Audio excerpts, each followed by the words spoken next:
All right, let's dive right in. Today we're going to tackle a really deep question, one that comes from the teachings of Akant Paramdam that I think gets to the very heart of so many of our daily struggles. It's this idea of a great divide within ourselves. You ever feel like you're fighting an internal battle? Well, let's figure out why. So let's start with a feeling that, I think we all know. That deep internal tug of war. Do you know what I'm talking about, right? One part of you desperately wants one thing, but another part seems to be pulling you in the complete opposite direction. Maybe you want peace, but your mind is just total chaos. Or you want to be happy, but you keep getting drawn to things that, just bring you down. This isn't some personal failing, it's a fundamental part of being human. So, where on earth does this feeling come from? We're about to explore that constant inner conflict, that really deep disconnect between what our soul seems to instinctively want and the reality of the world we actually live in. Think about this for a second. Why do we want to live forever? Why do we have this built-in desire for endless happiness and this urge to just expand without any limits? Nobody has to teach us this stuff. It's just there. But the world we see around us, it seems to be the exact opposite of everything we crave. And here it is, laid out plain and simple. On one side, you have our deepest desires, this call for immortality, for infinite bliss, for limitless expansion, for something, anything to be permanent. And on the other side, bam, reality hits. We're faced with mortality, sorrow, constant limitation, and change that just never, ever stops. This right here, this fundamental clash, is the source of so much of our anxiety.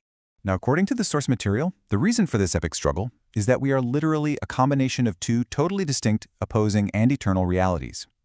We're the meeting point of two forces that are, well, they're complete opposites. Okay, so first up we have something called Prakriti, or nature. The easiest way to think about this is it's all the material stuff. It's the unconscious, ever-changing, limiting force of the universe. And this isn't just the world out there. It's also our own bodies, our minds, our thoughts, our ego. Prakriti is the reason we get hungry, the reason we get old, the reason we get sick. It's the force that compels us to act, often even when we don't want to. And then, on the complete other end of the spectrum, you have Paramatma, the Supreme Soul. This is the conscious, eternal self that exists inside of us. It's the polar opposite of Prakriti. It's unchanging, it's expansive, and its very essence is what's known as Sat Chit Ananda, which basically translates to pure existence, pure consciousness, and pure bliss. This is where that deep-seated desire for forever and for infinite joy comes from. So, what happens when you take these two opposing forces, the constantly changing material world and the eternally unchanging conscious self, and you tie them together? Well, you get us, the individual. And this union is described pretty brilliantly as a kind of knot. Now, this is the crucial part. The individual, what's called the jiva, is described as the chit-jad granthi. That literally means the conscious inert knot. Let's break that down. Chit is the conscious soul, and jad is the inert stuff, the body, the mind. We are this knot, and our entire experience of conflict and suffering comes from these two opposing natures being tied together, each one pulling with all its might in its own direction. I love this metaphor. Think of it like this. The soul is like a flame, right? Its nature is to rise up, to expand, to go back to where it came from. But the body, it's like a heavy clay lamp. It's of the earth, and it's constantly being pulled downward by the forces of material nature. We are stuck right there in the middle, in that constant tension, just burning in between. So, if being tied up in this knot is the problem, what's the solution? Well, the path to liberation isn't about trying to change the world or escape our bodies. It's about understanding the knot itself and, learning how to untie it from the inside. And this is a massive shift in thinking. The whole journey isn't about acquiring something you don't have, like trying to get immortality or find bliss somewhere.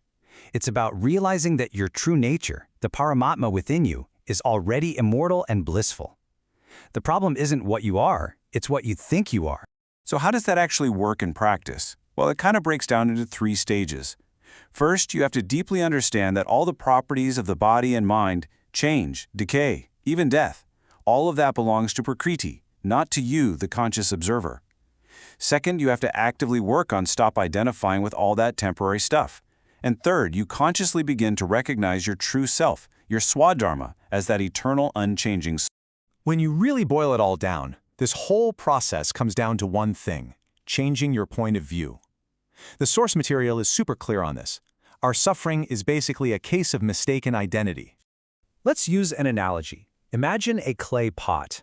If you believe that your entire existence, your whole identity, is defined by being this one specific pot, Then naturally, you're going to live in constant fear of breaking. Of course you would, because the form of the pot is temporary. It's going to shatter eventually. And this is exactly like identifying with the body, which is destined to change and decay. But what if you shift your whole perspective? What if you realize that you're not the temporary shape of the pod, but you are the very substance it's made from? What if you know that you are the clay itself? Well, then the fear just vanishes. The clay doesn't die when the pot breaks, does it? Nope. It's eternal. It just changes its form. By identifying with the clay, that eternal soul, the Paramatma, the breaking of the pot, the death of the body, is no longer this terrifying end. It's just a transition. And that brings us to the final question I want to leave you with. Are you the individual wave, destined to rise up and crash back down, living a beautiful but really brief and fleeting existence? Or are you the vast eternal ocean itself, from which all the waves arise and to which they all return? Because your answer changes absolutely everything.